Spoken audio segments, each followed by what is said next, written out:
ஸ்ருதி ஸ்மிருதி புராணானாம் ஆலயம் கருணாலயம் நமாமி பகவத்பாதம் சங்கரம் லோகசங்கரம் சங்கரம் சங்கராச்சாரியம் கேசவம் பாதராயணம் சூத்ரபாஷ்யக்ருதவந்தே பகவந்தோ புனக ஈஸ்வரோ குருராத்மேதி மூர்த்திபேத விபாகினி யோமவத் வியாப்த தேகாய தக்ஷணாமூர்த்தயே நமக.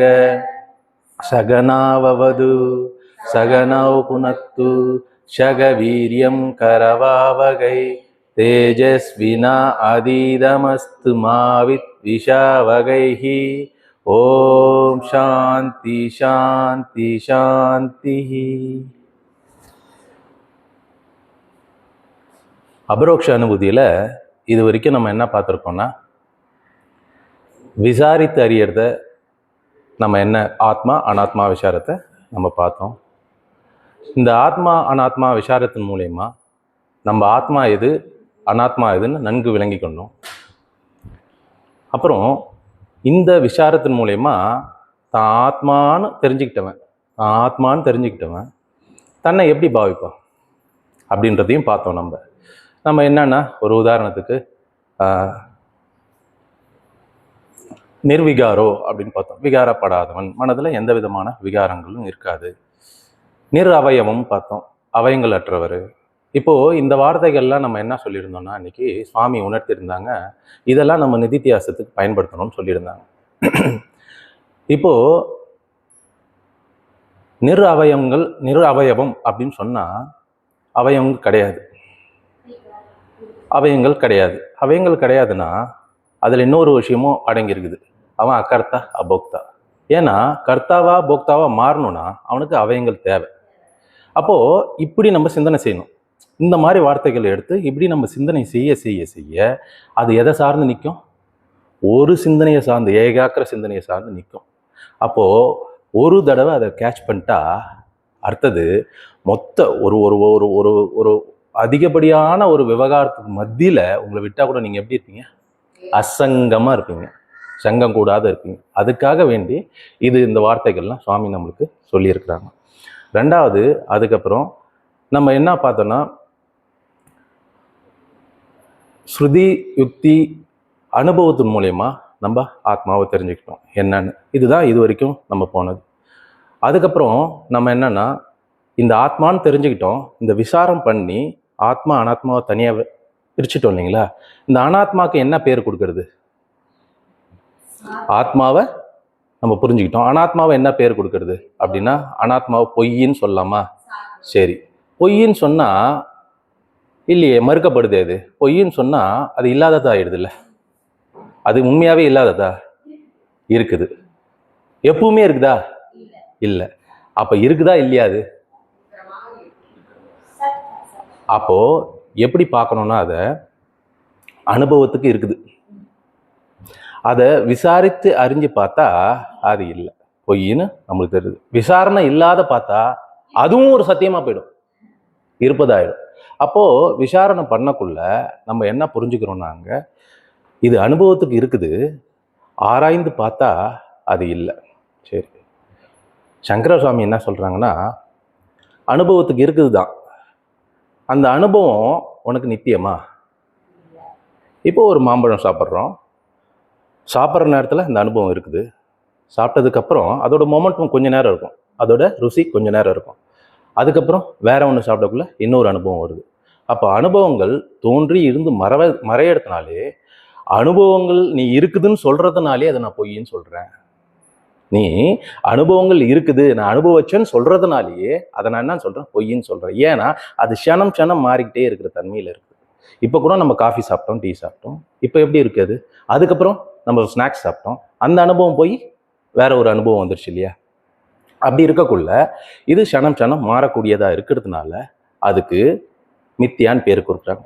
ஏன் மித்தியான்னு பேர் கொடுக்குறாங்க? இன்னொரு கோணல்ல ஆராய்ச்சி பண்ணால் அதுக்கு சுய இருப்பு இருக்கா? கிடையாது. ஆனால் நம்மளுக்கு ஆத்மாவுக்கு சுய இருப்பு இருக்குது.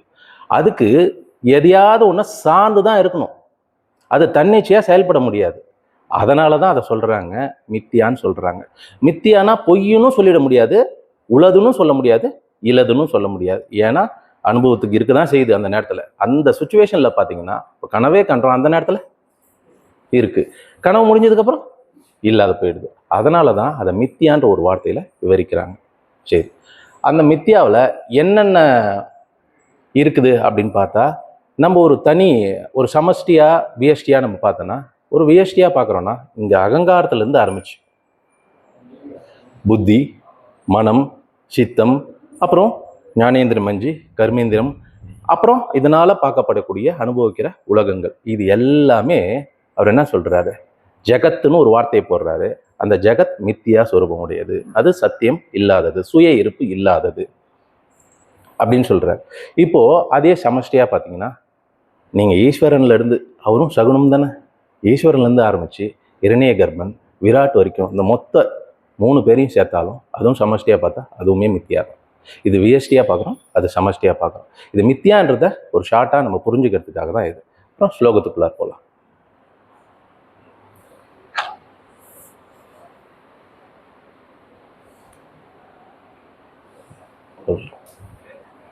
எக்ஸ்பிளைன் பண்ணீங்கல்ல,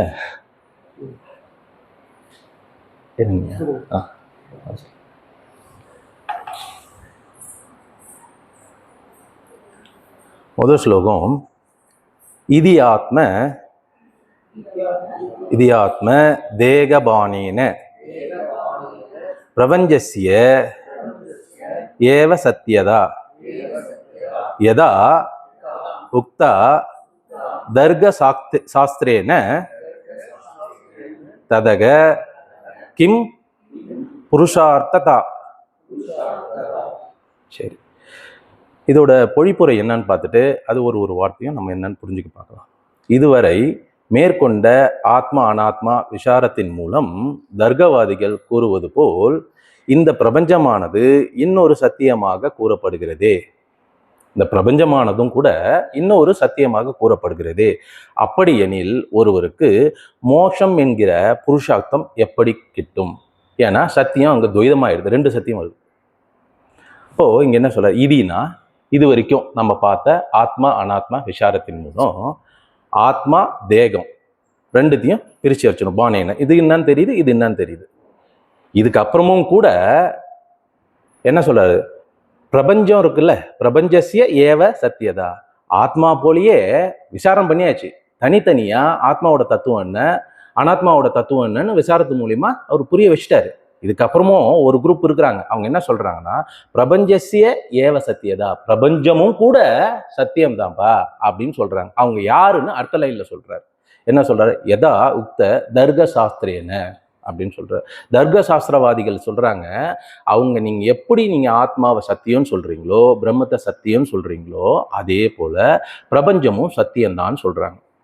இதுல 2 சத்தியம் வந்துச்சுனாலே அங்க துவைத பாவம் வந்துடுது. அப்போ துவைத பாவம் வந்துருச்சுனாலே நம்மளுக்கு மோட்சம் கிட்டுறதுக்கு தடையாயிடுது. இப்போ பாம்பும் சத்தியம், கயிறும் சத்தியம், பாம்பும் சத்தியம்னு ஆயிடுச்சுன்னா அங்க துவைதம் வந்துடுது. அப்புறம் எப்படி உங்களுக்கு பயம் போகும்னு கேட்குறாரு. போகுமா பயம்? போகாது இல்லையா? அந்த விசாரணையினால உங்களுக்கு பாம்புன்றது மித்தியாப்பா, கற்பனையில தோன்றுச்சு, கயிறு மட்டும்தான், அதிஷ்டானமா இருக்கக்கூடிய கயிறு மட்டும்தான் சத்தியம் சொன்னா மட்டும்தான் உங்களுக்கு அந்த சோக நிவர்த்தி, பயம் போகும், சோக நிவர்த்தி ஏற்படும். ஆனா இவங்க என்ன சொல்றாங்க, பாம்பும் கூட சத்தியம்னு சொல்றாங்க. அப்ப இவங்களுக்கு எப்படி புரிய வைக்கிறது அப்படின்னு சொன்னா, நீங்க சொல்ற மாதிரி உண்மையாவே 2 இருக்குதுன்னு வச்சுப்போம். ஒன்று சத்தியம், இன்னொன்று மித்தியாப்பா. நீங்க மித்தியாவையும் சத்தியம்னு புரிஞ்சு வச்சிருக்கீங்க. ஏன் சத்தியம்னு புரிஞ்சு வச்சிருக்கீங்கன்னா, உங்களுக்கு அனுபவத்துக்கு அது இருக்குது. அனுபவத்துல இருக்கிறதுனாலயே அதை நீங்க என்னன்னு புரிஞ்சு வச்சிருக்கீங்க, சத்தியம்னு புரிஞ்சுருக்கீங்க. ஆனா அந்த அனுபவம் எப்படி இருக்குது, நித்தியமா இருக்குதா ஆத்மா மாதிரி அப்படின்னு ஒரு கேள்வி கேட்டா அவங்க அதெல்லாம் இல்லை, அதுவும் தான் சத்தியம், எல்லா அனுபவமும் எனக்கு இருந்துட்டு தானே இருக்குது. சரி இருக்குதுதான், அது நித்தியமா இருக்குதா, எப்பவுமே இருந்துட்டு இருக்கா அப்படின்னு ஒரு கேள்வி கேட்டா அவங்க கிட்ட பதில் இல்லை. அது எப்படி சொல்லி விளக்குறாருன்னா, அது இருக்குதுன்னு வச்சுப்போம், அது என்ன ரூபத்துல இருக்குன்னா மித்தியா ரூபத்துல இருக்குது, அது சுய இருப்பு இல்லாத நிலையில இருக்குது, அது சார்புடையதா இருக்குது. ஆனா ஆத்மா ஆகப்பட்டது எதையும் சார்ந்திருக்க வேண்டிய அவசியம் இல்லை. ஆத்மா அனாத்மா இல்லைனாலும் இருக்கும், ஆனா அனாத்மா ஆத்மா இல்லைன்னா இருக்குமா? அதுக்கு சுய இருப்பு இருக்கா? அப்படி சுய இருப்பு இல்லாத ஒண்ணு எப்படி சத்திய வஸ்துவா இருக்கும்? அந்த சுய இருப்பு இருக்கக்கூடிய அந்த ஒரு பொண்ணு ஒரு விஷயம் அது எப்பயுமே நித்தியமா இருக்கும். இந்த சுய இருப்பு இல்லாத ஒண்ணு அனித்தியமா இருக்கும். அதுக்கு ஒரு தோற்றம் இருக்கும், ஒரு இருப்பு இருக்கும், ஒரு மறைவு இருக்கும். இதனால அது எப்படி நித்தியம்னு சொல்லுவேன்? இப்ப லட்சணம் என்ன கொடுக்குறாங்க ஆத்மாவுக்கு? மாறாதது, அழியாதது, அளவற்றது, அனந்தமானது, சத்தியம், ஞானம், அனந்தம், பிரம்மம் சொல்றோம். அப்படி இருக்கக்குள்ள இது எப்பயும் இருக்கிற பொருளா எப்படி நீ மித்தியாவை பார்ப்ப? பார்க்கவே முடியாது இல்லையா? க்ஷணம் க்ஷணம் க்ஷணம் க்ஷணம் மாறிக்கிட்டே இருக்கிற தன்மையில இருக்கிறதுனால அந்த மித்தியா எப்பவுமே சத்தியம் ஆகவே ஆகாது.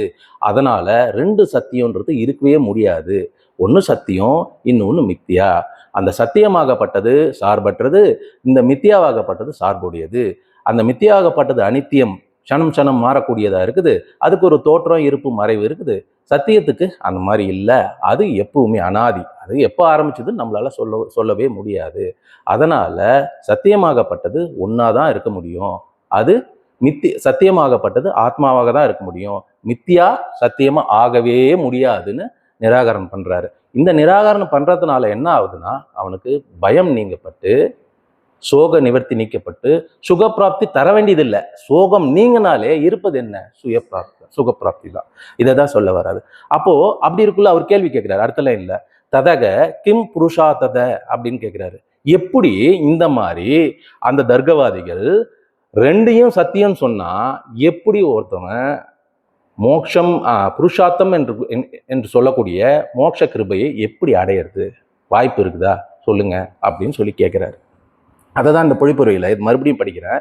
இதுவரை மேற்கொண்ட ஆத்மா அனாத்மா விசாரத்தின் மூலம் தர்க்கவாதிகள் அதை தெரிஞ்சிட்டும் கூட, இதுதான் அங்க பாயிண்ட் பண்ற, தர்க்கவாதிகள் இது தெரிஞ்சும் கூட தர்க்கவாதிகள் கூறுவது போல் இந்த பிரபஞ்சமானது இன்னொரு சத்தியமாக கூறப்படுகிறதே, ஐயோ அப்படின்றது தான் கூறப்படுகிறதே. அப்படி எனில் ஒருவருக்கு மோட்சம் என்கின்ற புருஷார்த்தம் எப்படி சம்பவிக்கும்? வாய்ப்பே கிடையாது. அவங்க அப்படியே இருக்கட்டும், நம்ம இதை ஃபாலோ பண்ணி போயிட்டே இருக்கலாம். அடுத்த ஸ்லோகம். இதெல்லாம் 40லேருந்து 81வது ஸ்லோகம் வரைக்கும், மந்திரம் வரைக்கும் பார்த்தீங்கன்னா மித்தியாவை பற்றி தான். ஏன்னா சத்தியத்தை நம்ம சாதாரணமாக சொல்லிடலாம். எப்படின்னா நேதி நேதி நேதி நேதி பண்ணிக்கிட்டே வந்தோன்னா இருக்கிறது எது ஒன்றா தள்ள முடியாதோ அது சத்தியம். நம்ம சாதாரணமாக யார் முமுஷு யாருக்கும் அவங்களுக்கு ஈஸியாக சொல்லிடலாம், புரிய வச்சிடலாம். ஆனால் இந்த மித்தியாவை சொல்கிறது மட்டும் மிகப்பெரிய கஷ்டம் சாமி சொல்கிறாரு. அதை ரொம்ப ஆழமாக அவனுக்கு விளக்கி சொல்ல வேண்டிய அவசியம் இருக்குது. ஏன்னா அனுபவத்துக்கு இருந்துக்கிட்டே இருக்குது, இது இல்லாத போகிறதே கிடையாது. பாருங்க, எல்லாம் அனுபவத்துக்கு இருக்குது தானே. அது இல்லைன்னு ஒத்துக்கிறதுக்கு அது பொய்த்தன்மைன்னு ஒத்துக்கிறது ரொம்ப ரொம்ப ரொம்ப ரொம்ப கஷ்டம். அதை உடைக்கவே முடியாது, யாராலையும் உடைக்க முடியாது. நம்மளே கொஞ்சம் ஒரு க்ஷணத்துல அப்படி தடுமாடிடுவோம்.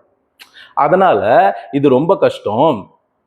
அதை அடுத்தது நம்ம கொஞ்சம் ஃபைன் டியூன் பண்ண தான் அவங்க புரிஞ்சுப்பாங்க. அப்போ புரிஞ்சுக்கிட்டது அப்புறம் எப்படி இருப்பாங்கன்னு கேட்டிங்கன்னா அதே மித்தியா கூட தான் இருப்பாங்க, ஆனால் ஷார்பட்டு இருப்பாங்க. அவ்வளோதான் வித்தியாசம். ரெண்டாவது ஸ்லோகம்.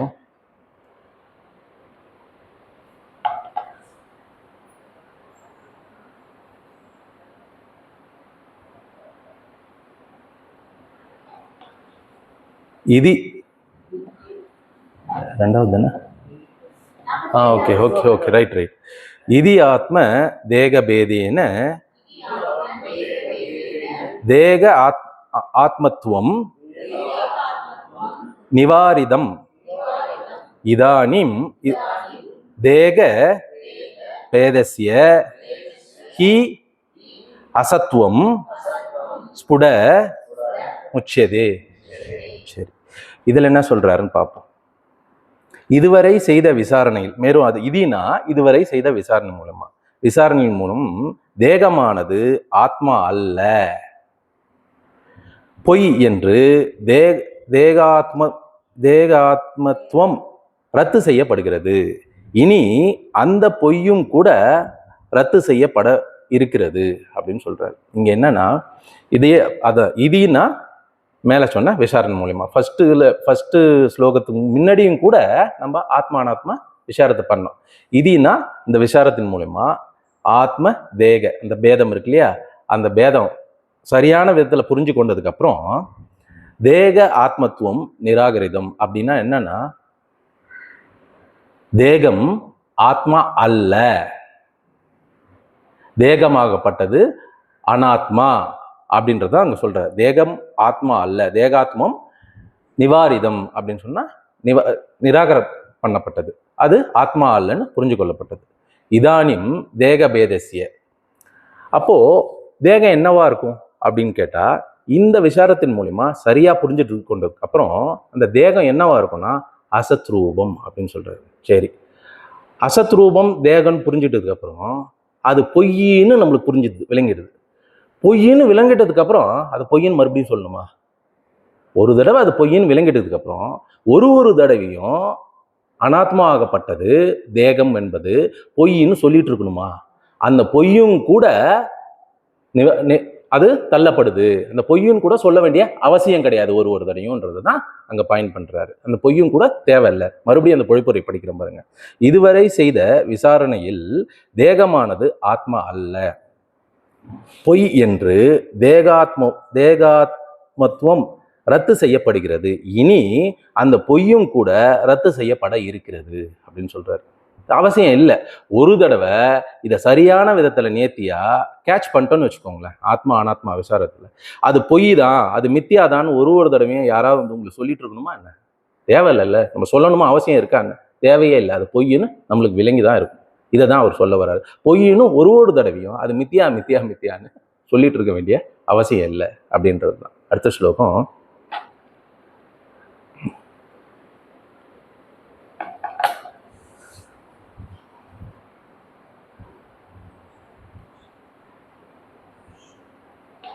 அதை இன்னொரு விதத்துல என்ன சொல்றாரு, இப்போது தேகம் பொய் என்று சொல்லுவதையும் விட்டுவிடு அப்படின்னு சொல்றாரு. சங்கரசுவாமி எழுதியிருக்க வாசகாத் தான். அப்புறம் முதல்ல அடுத்த இந்த ஸ்லோகத்துக்கு போறதுக்கு முன்னாடி ஜீவத்துவம்னா என்னன்னு புரிஞ்சுக்கணும். ஜீவனின் மித்தியாத்துவம் அது ஜீவத்துவம்.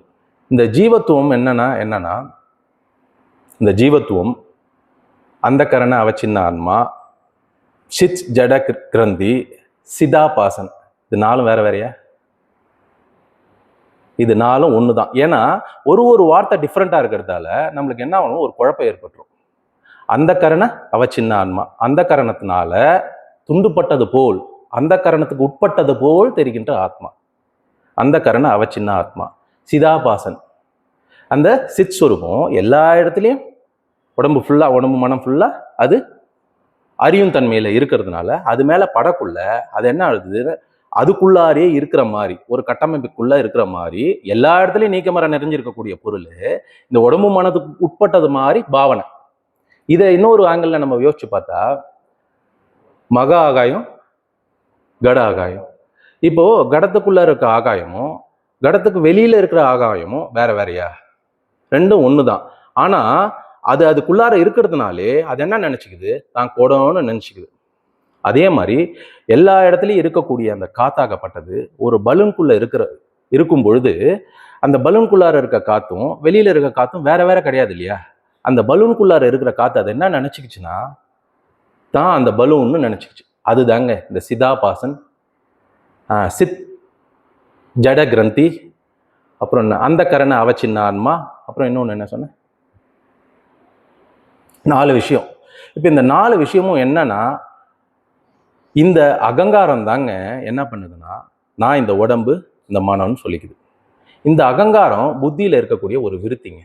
அகங்காரம் புத்தியில இருக்கக்கூடிய விருத்தி.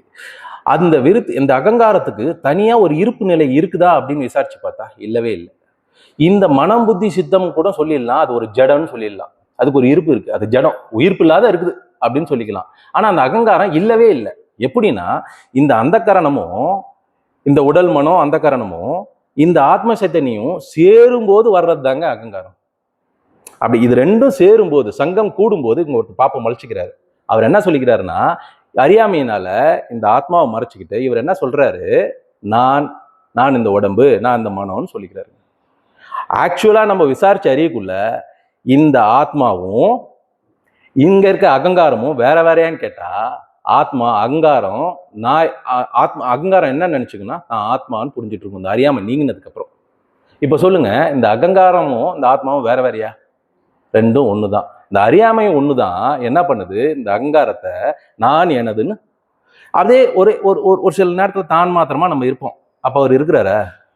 அப்போ சங்கம் கூடவே இல்லை. சங்கம் கூடிட்டுனா இந்த உடம்பும் இந்த ஆத்ம சைத்தன்யம் கூடிட்டா இந்த சேரும்போது இருப்பது, விலகும்போது இல்லாத போவது. அகங்காரத்துக்கு இருப்பு நிலைன்னு ஒன்று இருக்குதா பாருங்க, இல்லவே இல்லை. அப்போ இந்த அறியாமைன்னு ஒன்று நீங்கிடுச்சுன்னு வச்சுக்கோங்களேன், இந்த அகங்காரம் என்ன சொல்லும்? நான் ஆத்மான்னு சொல்லுங்க, வேற எதுவும் இல்லை. அது அழிஞ்சு கழிஞ்சு போடாது, அது எங்கேயும் வெளியில ஓடிடாது, அது தான் ஆத்மான்னு விளங்கிட்டு இருக்கும். இவ்வளவுதான். இதுதான் இந்த ஜீவத்துவம் அப்படின்றத நம்ம தெளிவுபட விளக்குறார் சுவாமி. இந்த ஜீவத்துவ ஆத்மாவாகிய தன்னை இவ்விதம் உடல் அளவில் சுருக்கி கொள்வது ஜீவத்துவம் சொல்றார். எங்கும் பரவியுள்ள காற்று பலூனுக்குள் சிக்கிக்கொண்டு நான் பலூன் என்று நினைத்துக் கொள்வது போல ஆத்மா தன்னை ஜீவன் என்று வரையறுத்துக் கொள்வதுதான் ஜீவாத்மா. இப்போ உண்மையாவே ஞானம் வந்துருச்சுங்க. இந்த ஜீவன், இந்த ஜீவாத்மா, இந்த சித் ஜடக்கிரந்தி, இந்த அந்த கரண அவச்சின்ன ஆன்மா, ஆத்மா, இவங்க எல்லாம் வேற வேறையா? ஒண்ணுதாங்க. இங்க அறியாம மட்டும்தான் இது எல்லாத்தையும் குழப்பிட்டு உட்காந்துருக்கிறாரு. இந்த அறியாம நீங்கிடுச்சுன்னு வச்சுக்கோங்களேன், எல்லாம் ஒண்ணுதாங்க. அப்ப அவன் எப்படி இருப்பான்? நான் விளங்கிக்கிட்டே இங்க உடம்புல நடக்கிற மாற்றத்தை எல்லாத்தையும் அறிஞ்சுக்கிட்டே அவன் என்ன பண்ணுவான்? சும்மா தான் மாத்திரம் சாட்சியா நின்று பார்த்துட்டு இருப்பான். இவ்வளவுதாங்க. அப்புறம் அடுத்த ஸ்லோகத்துக்கு போலாம்.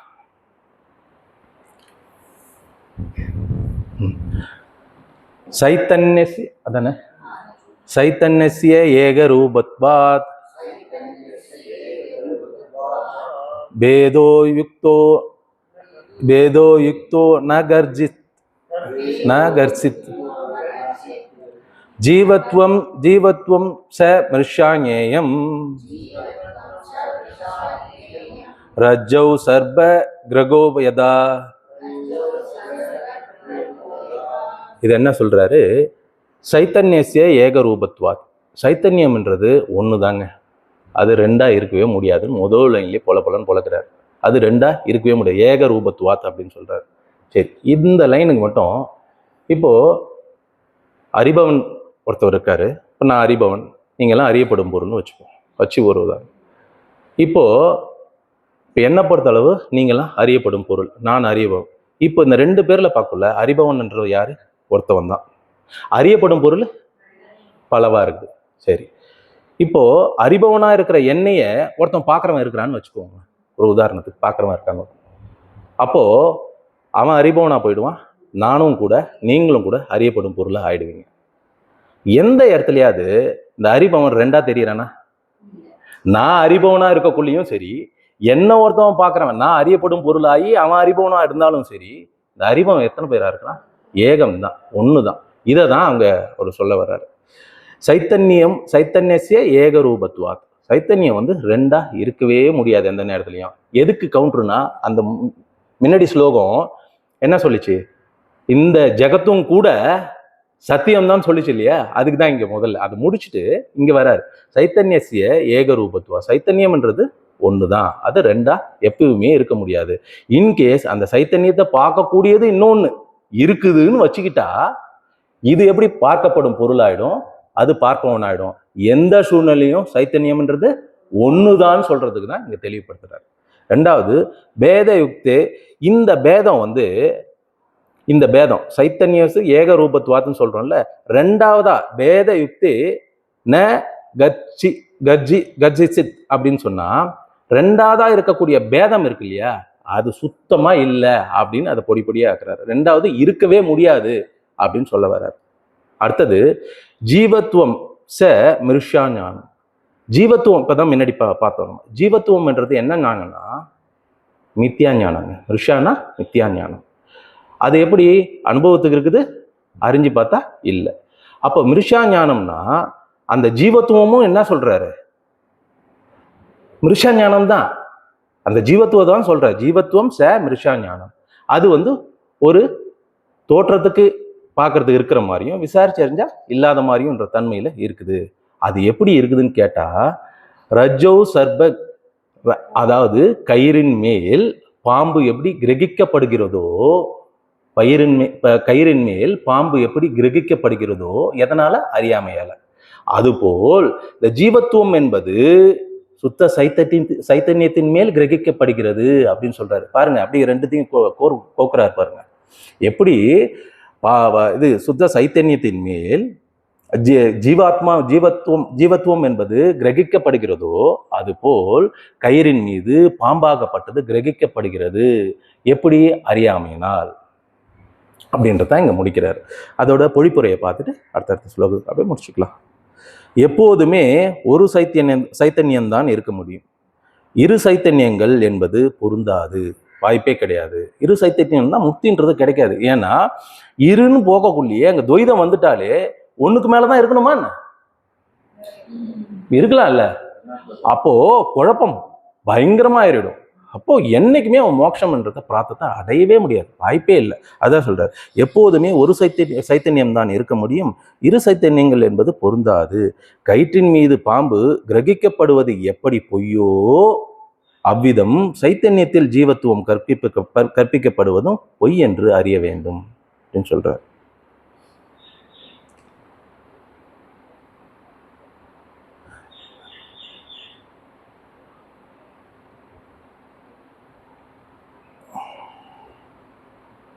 கொடுக்கிறாரு. ஜீவத்துவம் என்பது கூட மிருஷா நியாயம்தான். நித்தியமாகாது. கயிற்றின் மீது பாம்பு கிரகிக்கப்படுவது போல் எப்படி அது பொய்யோ அதுபோல் ஜீவத்துவம் என்பது சுத்த சைத்தன்யத்தின் மேல் கிரகிக்கப்படுவது அப்படின்னு சொல்லி, கயிறின் மீது பாம்பை தவிர வேற எதையும் கிரகிக்க முடியாது இல்லையா? இப்ப சுத்த சைத்தன்யம் மேல ஜீவத்துவத்தை தவிர ஒன்று திணிச்சு பார்க்க முடியுமா? பார்க்க முடியாது. வேற எதையாவது பாம்பு மேல கயிறின் மேல பாம்பை தவிர வேற ஏதாவது கிரகிக்க முடியுமா? பண்ணலாம். ஒரு ஓஸ் பைப்பு அந்த மாதிரி ஒரு சிலது சொல்லலாம். அந்த மாதிரி தான். வேற எதுவும் அதுக்கு கிட்டத்தட்ட அது சமமா இருக்கணும், அது ஒத்து வரணும். அப்படிதான் அந்த கற்பனையும் கூட தோன்றும்னு சொல்றாரு. கற்பனையும் கூட மாறி தோன்றாது. இப்போ பாம்பு மேல வேற ஏதாவது ஒரு பாக்ஸோ ஒரு பெரிய பெட்டியோ வராது இல்லைங்களா? அதோட நளினம், அதோட ரூபம் என்னவோ அந்த ரூபத்துக்கு தகுந்த மாதிரி தான் அந்த கற்பனையும் கூட தோன்றுது அப்படின்னு சொல்ல வர்றாரு. அடுத்தது சாதிருஷ்யம்.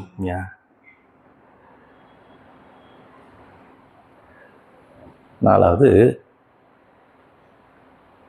ரஜ்ஜி அஞ்ஞானத் சனேன இவ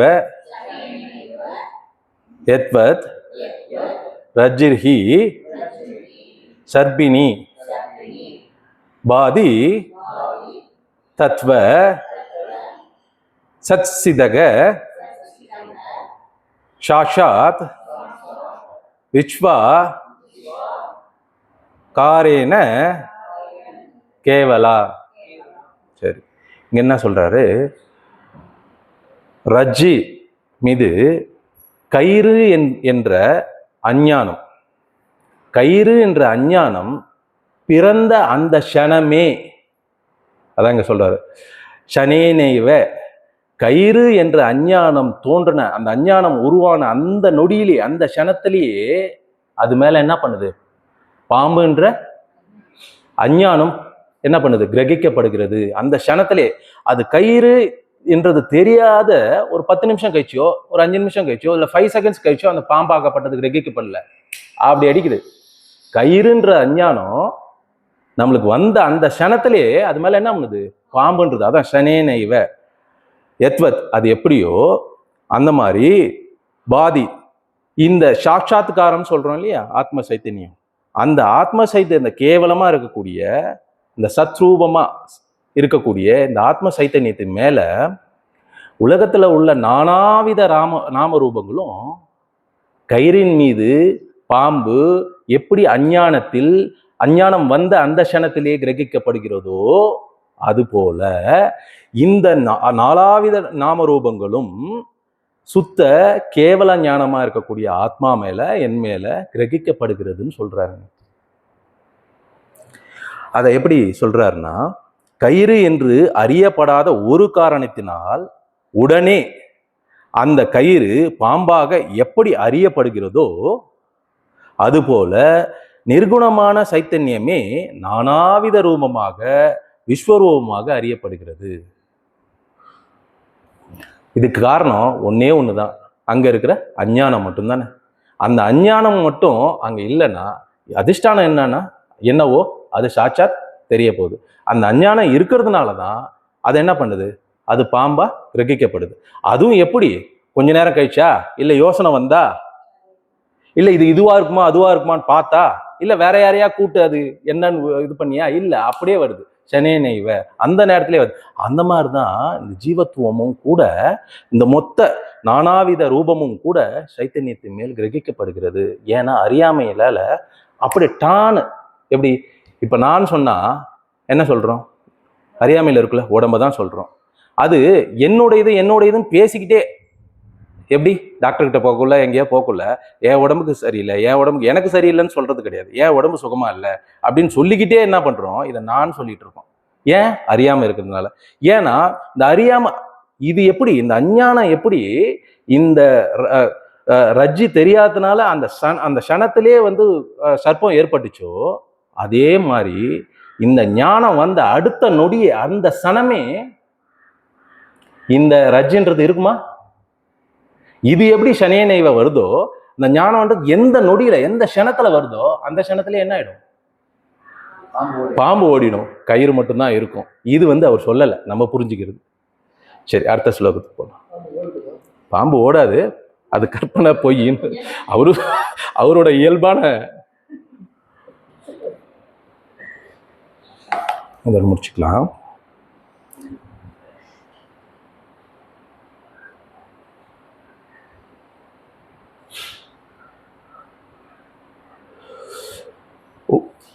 உபாதானம் பிரபஞ்சஸ்ய பிரம்மணோ அந்நியத் ந வித்யதே தஸ்மாத் சர்வ பிரபஞ்சோ அயம் பிரம்மஸ்ய அஸ்தின சேதரத். இங்க என்ன சொல்றாருன்னா, பிரபஞ்சத்தினுடைய உபாதாரண காரணம், நிமித்த காரணம், உபாதாரண காரணம் ரெண்டு இருக்கு இல்லையா? பிரபஞ்சத்தோடைய உபாதான காரணம் பொருள் காரணம். பிரபஞ்சத்தோடைய உபாதாரண காரணமா இருக்கிறது வேற எதுவும் இல்லை, பிரம்மன் தான் அப்படின்னு சொல்றாரு. அதுதான் உபாதானம் பிரபஞ்சசிய, அதாவது பிரபஞ்சத்தோடைய உபாதான காரணம் அப்படின்னு முதல் லைன் முடிக்கிறார். அடுத்த லைன்ல என்னன்னா வேற எதுவும் இல்லை, பிரம்மம் தான் சொல்றாரு. அடுத்தது அந்த லைன்லே அந்நியன்ன வித்தியதே அப்படின்னா வேற எதுவும் கிடையாது. பிரபஞ்சத்தோடைய உபாதான காரணம் என்னன்னா பிரம்மன் தான், அந்நியம் கிடையாது அப்படின்னு தான், வேற எதுவும் கிடையாது அப்படின்னு சொல்றாரு. அடுத்த லைன்ல தஸ்மாத், அது மட்டும் இல்லை, சர்வ பிரபஞ்சோ அயம் பிரம்மஸ்ய அஸ்தின சேதரத் அப்படின்னா சர்வ பிரபஞ்சமும் எல்லா அண்ட சராசரமும் கூட பிரம்மத்தோட நிமித்த உபாதாரண காரணமாக ஒழிய வேற எதுவும் கிடையாது அப்படின்னு சொல்றாரு. சரி, இப்போ நிமித்த காரணம் உபாதான காரணம் அப்படின்னா என்னன்னு பார்க்கணும். ஒரு பானை இருக்கு, அந்த பானைக்கு நிமித்த காரணமா குயவன் இருப்பார், உபாதான காரணமா களிமண் இருக்கும். அப்படி பார்க்கும்போது இந்த நிமித்த உபாதான காரணம் களிமண் மற்றும் அந்த குயவனுடைய அறிவு, இது ரெண்டும் பானைக்கு காரணம். அப்போ இந்த மொத்த பிரபஞ்சத்துக்கும் கூட பொருள் காரணமும் சரி அறிவு காரணமும் சரி யாரா இருக்கிறாரு? பிரம்மம் தான், அவரை தவிர வேற யாரும் இல்லை அப்படின்றது தான் இதோட அர்த்தம். இது கடைசியில என்ன சொல்றாரு, பிரம்மத்தை தவிர வேறு எதுவும் நிச்சயமாக இருக்க முடியாது அப்படின்னு சொல்றாரு. அதுக்கு நம்ம பல உதாரணங்கள் சொல்லணும்னா அப்படி டக்குன்னு ஷார்ட்டா புரியுற மாதிரி. இப்போ களிமண் பல பானைகள் ஆயிருக்கலாம். சரி, அந்த பானைகளை களிமண் விட்டு எடுத்துட்டு வர முடியுமா? அந்த பானையை பார்க்கக்குள்ள எதை பார்க்கணும்? மண்ணை தான் பார்க்கணும். மண்ணையும் சேர்த்து பார்க்கணும்னு சொல்லக்கூடாது, ஏன்னா அது நாமரூபங்கள். மண்ணை தான் பார்க்கணும். சரி, அடுத்தது இந்த அணிகலங்கள்லாம் இருக்கு இல்லையா? அந்த அணிகலங்கள்லாம் இருக்கு, அதை பார்க்கக்குள்ள நம்ம தங்கத்தை தான் பார்க்கணும். இப்போ நீங்க காலையில சொன்ன மாதிரி ஒட்டியானம் ரொம்ப பிடிக்கும் போல உங்களுக்கு. ஒட்டியானம், நெக்லஸு, மோதிரம், கம்பல், இதெல்லாம் தங்கத்தை விட்டு தனியாக எடுத்துகிட்டு வர முடியும்னா முடியவே முடியாது. அது எப்படி முடியாதோ அந்த மாதிரி நிமித்த உபாதாரண காரணமாக இருக்கக்கூடிய பிரம்மத்தை விட்டுட்டு இந்த ஜெகத்தை பூரா எடுத்துட்டு வாங்கன்னா நிச்சயமாக முடியவே முடியாது. அப்போ என்னன்னா இந்த ஜெகத்து முழுக்கும் எதுவாக இருக்குது? பிரம்மமாக தான் இருக்குது. அப்போ தூணை பார்த்தாலும் சரி, சேரை பார்த்தாலும் சரி, யாரை பார்த்தாலும் பிரம்ம திருஷ்டி தான். அதை தான் இங்க சொல்லி முடிக்கிறாரு. இப்போ இந்த மாதிரி நம்ம புரிஞ்சுக்கிட்டோம்னு வச்சுக்கோங்களேன், நம்மளுக்கு ரெண்டாவதா ஒண்ணு இருக்கிறது நம்ம பார்க்க முடியாது இல்லைங்களா? இதை புத்தியில வச்சுக்கிட்டு நம்ம விவகாரத்துல இதே அனாத்மாவோட வாழ பழகிக்கலாம். அதுக்கு நம்ம நிதித்தியாசனம் அழகா இந்த வார்த்தைகள் எல்லாம். நிதித்தியாசனம்ன்றது ஒரு பெரிய தவமோ அப்படிலாம் கிடையாது, ஒரு அனுபவங்க. என்ன அனுபவம்? நீங்க இந்த மாதிரி பிரிச்சு அறியக்குள்ள அது நீங்க தான் மறுபடியும் உங்ககிட்டயே வந்து நிற்குங்க. அது ஒரு அனுபவம் தான். அது ஏதோ உங்களுக்கு மோட்சத்தை கொடுத்துடல, நீங்க ஆல்ரெடி மோட்சம் தான். அதுதான் புரிஞ்சுக்கணும். நிதித்தியாசனம்ன்றது மோட்சம் கிடையாது, அது ஒரு அனுபவம். அந்த அனுபவம் உங்களோட அனுபவம் என்னவோ அதை விசாரித்து அறியக்குள்ள அதனால கிடைக்கப்படுது நிதித்தியாசனத்தால்.